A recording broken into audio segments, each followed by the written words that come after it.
অনেক আপু ভাইয়েরাই আছেন যারা নিজের ব্যবহৃত প্রোফাইলটাকে প্রফেশনাল মোড অন করেই পেজ হিসেবে কাজ করতে চাচ্ছেন। তো তাদের জন্য আজকে কয়েকটা টিপস বলবো। তো সেই সব প্রোফাইল ওনারদেরকে বলবো যে যারা নিজের প্রোফাইলটাকে প্রফেশনাল মোড অন করেছেন, তার মানে হচ্ছে আপনি এখান থেকে কিছু একটা আর্ন করার উদ্দেশ্য নিয়েই তো এটাকে প্রফেশনাল মোড অন করেছেন।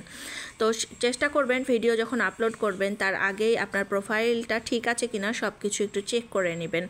নিজের প্রোফাইলটাকে প্রথমত আপডেট করে রাখবেন। আমরা যখন প্রোফাইলটা ইউজ করি তখন কিন্তু বিভিন্ন সেটিং আমরা ব্যবহার করে থাকি, যেমন আমাদের পোস্টগুলো অনেকের সামনে আমরা দেখাতে চাই না, তো সেরকম সেটিংগুলো অবশ্যই আপনাকে চেক করে নিতে হবে এবং সবগুলো সেটিংগুলোকে আপনাকে কিন্তু পাবলিক করে দিতে হবে। তা না হলে কিন্তু আপনার পেজটা মানুষের সামনে যাবে না। আপনি যে কোনো ভিডিও বা ছবি পোস্ট করেন না কেন, লেখা পোস্ট করেন না কেন, কোনো কিছুই কিন্তু পাবলিকের কাছে পৌঁছাবে না।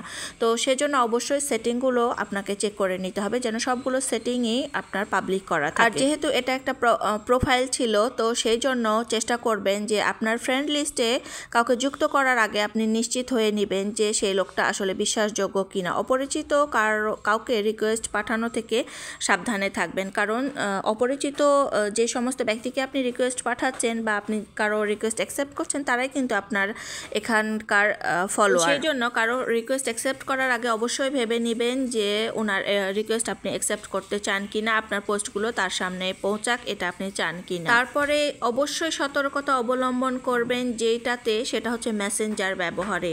কারণ এখানে আপনাকে মেসেঞ্জারটা তো আমরা সাধারণত ব্যক্তিগত কাজে ইউজ করে থাকি, কিন্তু যখন আপনি এটাকে প্রফেশনাল মোড অন করে ফেলবেন তখন দেখবেন যে অনেক হাজার এখানে মেসেজ আসা শুরু হবে। আপনাকে সবসময় সতর্ক থাকতে হবে, এই মেসেঞ্জারটা কিন্তু খুব সেন্সিটিভ একটা জিনিস। এখানে অনেকে অনেক রকমের লিঙ্ক পাঠাতে পারে। অবশ্যই আপনি চেষ্টা করবেন কোনো রকমের কোনো লিঙ্কে ভুল করেও আপনি কখনো ক্লিক করতে যাবেন না, কারণ এই সমস্ত লিঙ্কে যদি আপনি একবার ক্লিক করে ফেলেন তাহলে আপনার সেই শখের প্রোফাইলটা বা আপনি যেটাকে পেজ হিসেবে ইউজ করা শুরু করেছেন সেটা কিন্তু আপনি এক নিমেষের মধ্যেই হারিয়ে ফেলবেন। এই জন্য সবসময় চেষ্টা করবেন মেসেঞ্জারটাকে অ্যাভয়েড করার। একান্তই পরিচিত বা ব্যক্তিগত কোনো বিষয় ছাড়া অচেনা কারোর সাথে মেসেঞ্জারে কথা বলা থেকে একদমই বিরত থাকবেন, এটা আপনার নিজের জন্যই ভালো হবে। কখনো যদি আপনাকে সন্দেহজনক কোনো পোস্ট করা হয় বা কোনো লিঙ্ক পাঠানো হয়, সেগুলো তো একদমই আপনি এড়িয়ে চলবেন। তারপরেও অনেক সময় দেখা যায় যে আপনাকে বিভিন্ন বিভ্রান্তমূলক মেসেজ করতে পারে, আপনার পাসওয়ার্ড জানতে চাইতে পারে। কখনোই এই ধরনের ফাঁদে পা দিবেন না। ফেসবুক হচ্ছে এমন একটি প্ল্যাটফর্ম, এখানে সব সময় সতর্কতার সাথে সচেতনতার সাথে এটা ব্যবহার করতে হয়।